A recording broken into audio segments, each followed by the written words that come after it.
سورہ لہب مکی صورت ہے۔ ہجرت سے پہلے اس کا نزول ہوا۔ قرآن پاک کی ترتیب کے اعتبار سے اس کا نمبر 111 ہے۔ قرآن پاک کے نازل ہونے کے اعتبار سے اس کا نمبر 6 ہے۔ اس میں 5 آیتیں ہیں، 1 رکوع ہے، 20 کلمات ہیں اور 77 حروف ہیں۔ اس سورہ مبارکہ کا شان نزول یہ ہے، جب نبی کریم صلی اللہ علیہ وآلہ وسلم نے کوہ صفا پر، صفا کی پہاڑی پر عرب کے لوگوں کو دعوت دی۔ ہر طرف سے لوگ آئے۔ حضور صلی اللہ علیہ وآلہ وسلم نے ان سے اپنے صدق و امانت کی شہادتیں لینے کے بعد فرمایا، انی لکم نذیر بین یدی عذاب شدید۔ یعنی پہلے تو آپ صلی اللہ علیہ وآلہ وسلم نے فرمایا کہ تم میرے متعلق کیا کہتے ہو؟ لوگوں نے کہا آپ سچے ہیں، آپ امانت دار ہیں۔ آپ نے فرمایا اگر میں کہوں کہ اس پہاڑی کے پیچھے ایک بہت بڑا لشکر ہے، وہ تمہیں تباہ کر دے گا، تو کیا تم میری بات پر یقین کرو گے؟ انہوں نے کہا بالکل یقین کریں گے، کیونکہ آپ سچے ہیں۔ تو آپ نے فرمایا کہ کہو اللہ کے سوا کوئی خدا نہیں، انی لکم نذیر بین یدی عذاب شدید، ایک عذاب تمہارے بالکل قریب آ چکا ہے، میں اس عذاب سے تمہیں ڈرانے والا ہوں۔ اگر تم نے توبہ نہ کی اور بتوں کی پوجا نہ چھوڑی تو یہ عذاب تمہیں برباد کر دے گا۔ اس پر ابو لہب نے حضور صلی اللہ علیہ وآلہ وسلم سے کہا تھا کہ تم تباہ ہو جاؤ، کیا تم نے ہمیں اس لیے جمع کیا تھا؟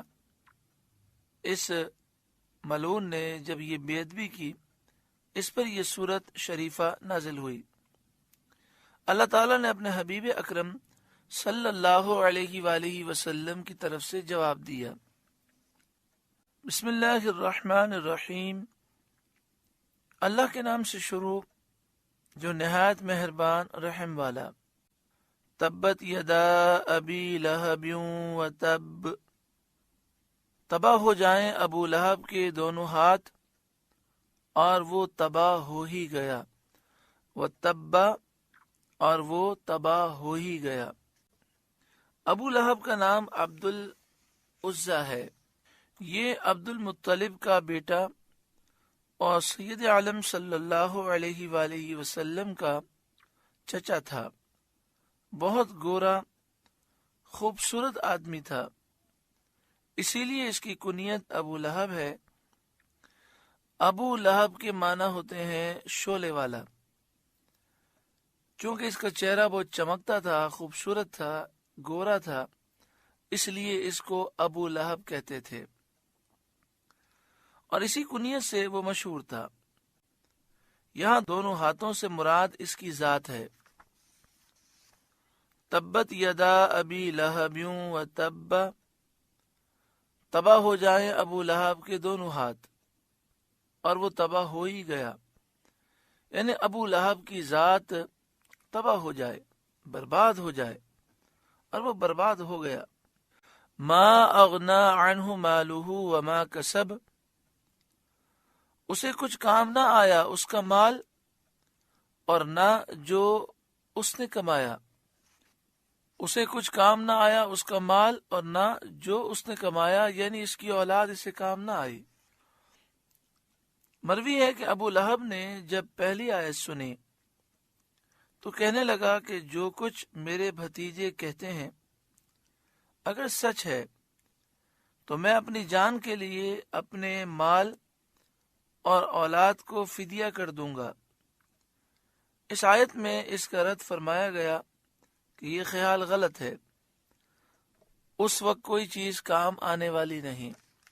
سیصلی نارا ذات لہب، ان قریب دھستا ہے لپٹ مارتی آگ میں وہ، یعنی ان قریب یہ بدبخت اس آگ میں دھسے گا جو شعلے مارنے والی ہے۔ اب دیکھیں ابو لہب نے نبی اکرم صلی اللہ علیہ وسلم کی گستاخی کی تو اللہ تعالیٰ نے کیسا سخت جواب دیا۔ اللہ کو یہ محبوب ہے کہ محبوب کبریا صلی اللہ علیہ وسلم کی جب بھی گستاخی ہو تو سخت جواب دیا جائے، اور گستاخ رسول کی سزا صرف و صرف موت ہے، اس کے لیے بربادی ہے۔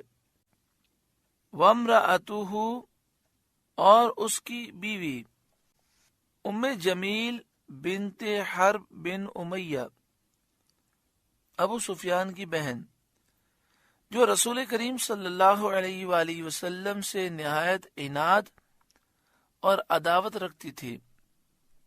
حضرت ابو سفیان بعد میں ایمان لے آئے اور نبی اکرم صلی اللہ علیہ وآلہ وسلم نے ان کے ایمان کی تصدیق فرمائی۔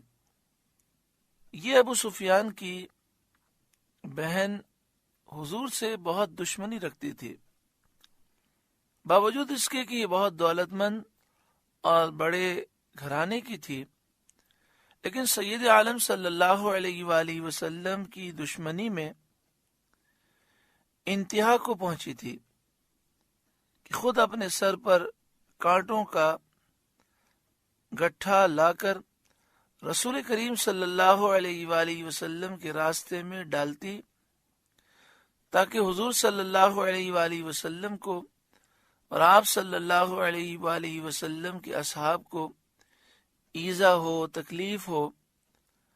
اسے نبی اکرم صلی اللہ علیہ وآلہ وسلم کو تکلیف دینے کی اتنی حرص تھی، وہ اس کام میں کسی دوسرے سے مدد لینا بھی گوارا نہ کرتی تھی۔ وامرأتہ، اور اس کی بیوی حمالۃ الحطب، لکڑیوں کا گٹھا سر پر اٹھاتی ہے۔ فی جیدہا حبل من مسد، اس کے گلے میں کھجور کی چھال کا رسہ ہے۔ کھجور کی چھال کا وہ رسہ جس سے یہ کانٹوں کا گٹھا باندھتی تھی۔ ایک روز یہ بوجھ اٹھا کر لا رہی تھی کہ تھک کر آرام لینے کے لیے ایک پتھر پر بیٹھ گئی۔ ایک فرشتے نے اللہ کے حکم سے اس کے پیچھے سے اس گٹھے کو کھینچا، وہ گرا اور رسی سے گلے میں پھانسی لگ گئی اور وہ مر گئی۔ سورہ لہب میں یہ درس موجود ہے کہ گستاخ رسول کی سزا موت ہے۔ اسلامی حکومت کا یہی قاعدہ ہونا چاہیے، یہی قانون ہونا چاہیے کہ گستاخ رسول کہیں بھی ہو اسے گرفتار کیا جائے اور اسے قتل کیا جائے۔ بزرگان دین کے ایسے کئی واقعات موجود ہیں کہ اگر کسی کافر حکومت میں، کافر ملک میں بھی گستاخی ہوئی تو وہ انتقام لیتے اور اس گستاخ کا سر تن سے جدا کرتے۔ پاکستان میں بھی 295C یہی قانون ہے۔ آج اس قانون کو بدلنے کی پوری کوشش کی جا رہی ہے۔ دعا کریں اللہ تعالیٰ امت کو بیداری نصیب فرمائے اور اس قانون کے تحفظ کے لیے، تحفظ ناموس رسالت کے لیے ہمیں متحد ہونے کی اللہ تعالیٰ توفیق عطا فرمائے۔ استاد محترم امیر المجاہدین حضرت علامہ خادم حسین رضوی دامت برکاتہم العالیہ اسی مشن کو لے کر چلے اور انہوں نے تحریک لبیک یا رسول اللہ کو قائم کیا۔ اس تحریک کا مشن یہ ہے کہ حضور کی ناموس پر اپنا سب کچھ ہم قربان کریں۔ غازی ملت ملک ممتاز حسین قادری شہید علیہ رحمہ نے بھی حضور کی ناموس کے تحفظ کے لیے اپنا سب کچھ قربان کیا۔ اللہ نے انہیں بہت بلند و بالا مقام عطا کیا۔ آج ان کی عقیدت مسلمانوں کے دلوں میں ہے۔ غازی تنویر قادری جنہوں نے انگلینڈ میں ناموس رسالت کے تحفظ میں اپنا سب کچھ قربان کیا، اس طرح کے کئی غازیان موجود ہیں، اور یہ دشمنان اسلام کو یہ پیغام دے رہے ہیں کہ ہم نبی اکرم صلی اللہ علیہ وآلہ وسلم کی گستاخی برداشت نہیں کر سکتے۔ اللہ تبارک و تعالی اہل حق کو بیداری، اتحاد و غلبہ نصیب فرمائے۔